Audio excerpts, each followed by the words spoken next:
김민재의 이적이 매우 핫한데 그 전에 부러운 얘기 하나 하고 가겠습니다. 미토마가 소속된 브라이튼이 맨시티와 1대1로 무승부를 거두면서 유로파리그 진출을 확정했습니다.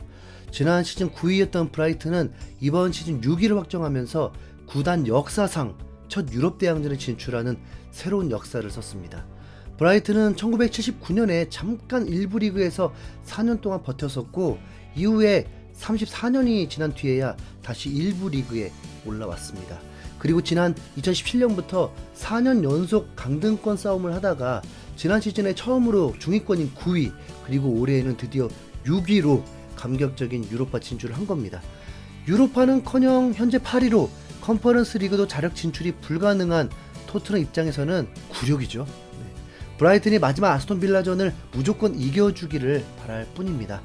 다시 김민재 얘기로 이제 돌아가서 나폴리 우승의 주역인 김민재는 이번 여름에 이탈리아를 떠나서 새로운 도전을 할 것으로 예측됩니다. 물론 나폴리가 이번 시즌에 리그에서 조기 우승을 할 정도로 매우 강력한 팀이었던 건 사실이지만 시즌 전에는 이 정도일 거라고 아무도 예상하지 못했거든요. 어떤 면에서 나폴리 우승은 대반전이라고 해도 과언이 아닙니다. 김민재는 이탈리아도 정복해버리면서 이제 또 다른 도전을 하려고 하는데요. 매체들에 따라 기준이 다르긴 한데 대충 4,300만 파운드 정도가 바이아웃 금액인 것 같습니다.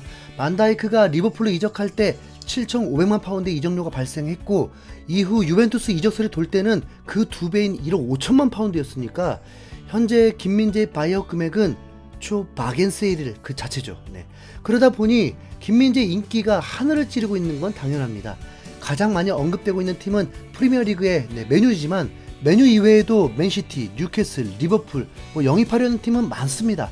게다가 최근에는 또 다른 부자 구단인 파리 생제르맹까지 합류하면서 정말 전례 없는 관심을 독차지하고 있죠.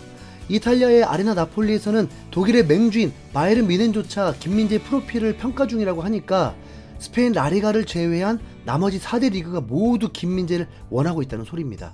지금까지 알려진 바에 따르면 김민재의 바이아웃 조항이 유효하려면 7월이 되어야만 가능한데 아직 6월이 되기도 전인데 해외에서 이렇게 날린 건데요.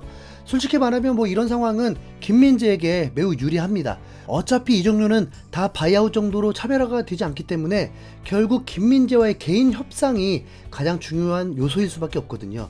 쉽게 말해서 김민재를 영입하려는 팀은 나폴리의 눈치를 볼 필요가 없고 김민재가 원하는 걸 맞추기 위해서 최대한의 노력을 하면 된다는 거죠. 그래서인지 최근 영국 매체에서 김민재의 과거사까지 돌아보면서 제대로 신상을 털고 있습니다. 영국 신문에서 나온 기사에 연세대는 물론 통영 횟집까지 언급되는 아주 기이한 현상이 일어났는데요. 영국의 데일리 메일은 나폴리의 감독이 괴물이라고 불리는 김민재를 세계 최고의 센터백이라고 극찬했다. 세리에A를 정복한 한국인은 5,600만 파운드의 맨유로 곧 이적할 것이다 라면서 김민재가 곧 맨유로 올 거라면서 김민재에 대해 전격 분석에 나섰는데요. 그만큼 현재 영국 현지에서는 맨유가 김민재에게 갖는 관심이 보통이 아니라고 본 겁니다. 맨유는 나폴리 선수인 김민재 영입에 근접했다고 알려졌다. 새로운 세리에A의 챔피언은 이번 여름 최고의 자산을 잃을 것 같다. 한국 국가대표인 김민재는 테나흐가 이번 여름에 센터백 강화를 원하면서 오랫동안 맨유의 핵심 목표였다라면서 맨유가 오래 관찰한 김민재가 도대체 어떤 선수인지에 대해 심층적인 탐구를 할 거라고 했습니다. 김민재의 야망은 그가 연세대학교에서 스포츠와 레저, 체육을 전공하던 2학년 때 대학을 중퇴하게 만들었다.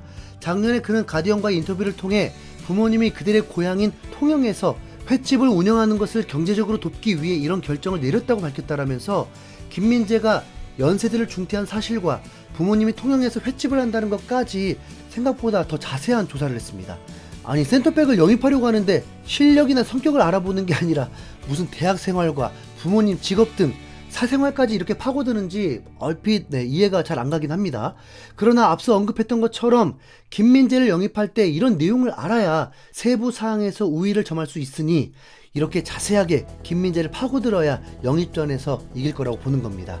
이어서 이 매체는 전북 시절에 K리그에서 우승한 일과 부상으로 2018 월드컵에 결장한 일, 아시안게임에서 우승했던 일까지 김민재가 유럽에 진출하기 전에 어떤 업적을 세웠는지도 조사했습니다. 김민재가 아시안게임 우승으로 2년간의 군 복무를 하지 않아도 되고 2주만 기초 군사훈련만 하면 된다는 매우 중요한 정보도 전달했죠. 어쩌면 김민재를 영입하는 팀들에게는 군대와 관련한 이런 정보가 가장 중요한 정보일 수 있습니다. 김민재가 군면제를 받았다는 건 엄청난 특혜로 작용할 테니까요. 아무튼 영국에서 이렇게까지 하면서 김민재를 영입하려고 하다 보니 다른 팀들은 다급해질 수밖에 없습니다. 프랑스 매체인 르텐 스포르트는 최후 통첩이 시작됐다라는 제목으로 PSG가 김민재를 영입할 거라면 서둘러야 한다는 기사를 전했는데요.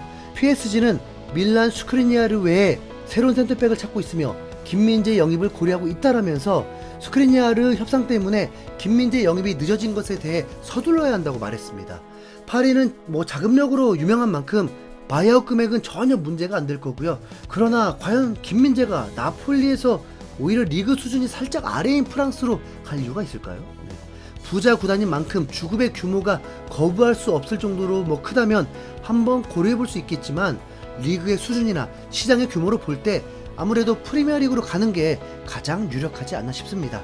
파리 센터백인 마르키뉴스가 주급 4억 정도를 받는 걸로 알려졌는데 김민재에게도 그 정도를 안겨줘야만 그나마 솔깃하지 않을까요? 그렇게라도 김민재를 붙잡으려면 PSG는 매우 서둘러야 합니다. 이탈리아의 코리엘레 델로 스포르트가 김민재의 메뉴 이적에 대해서 또 새로운 정보를 보도했거든요. 메뉴가 나폴리 수비수 김민재 영입에 근접했다. 7월 초에 5,800만 유로의 이적료와 함께 메뉴 이적을 완료할 것이라면서 조금 더 구체적인 시기와 금액으로 김민재의 메뉴 이적서를 보도했습니다. 날이 갈수록 뭔가 더 자세해지는데 이러다 정말 메뉴로 갈 것 같지 않나요? 김민재 출전 시간만 보장된다면 딱히 메뉴로 안 갈 이유도 없습니다. 이번 시즌 4위가 매우 유력하니까 챔스도 진출할 수 있을 거고요. 그래서 이제 영국의 커트 옵사이드도 비슷한 얘기를 전했습니다. 메뉴는 시즌 중 대부분 동안 김민재를 스카우트했으나 아직 영입은 완료되지 않았다. 김민재가 현실적으로 메뉴로 이적할 수 있을 것이라고 생각한다. 김민재는 11월에 27세가 되며 김민재가 이적할 경우 꾸준히 선발로 출전할 수 있을지를 확인하고 싶어 할 것이다. 이는 메뉴의 유일한 문제다라면서 메뉴가 김민재 출전을 보장하면 김민재를 영입할 수 있다고 봤습니다. 당연히 김민재 실력이면 주전 경쟁에서 충분히 이기겠지만 이번 시즌 바람과 마르티네즈의 조합이 워낙 잘 맞았기 때문에 생긴 걱정입니다. 메뉴가 좀 시원하게 주급 질러서 김민재 대우 확실히 해주면 영입에 문제 없을 것 같은데요. 뭐가 문제예요? 3백 혀 그냥. 리산드로보다는 김민재가 10배 낫죠. 메뉴가 다시 한번 국민클럽이 되는지 이번 여름 내내 주시해 보겠습니다. 이상 흰수염고래였습니다. 감사합니다.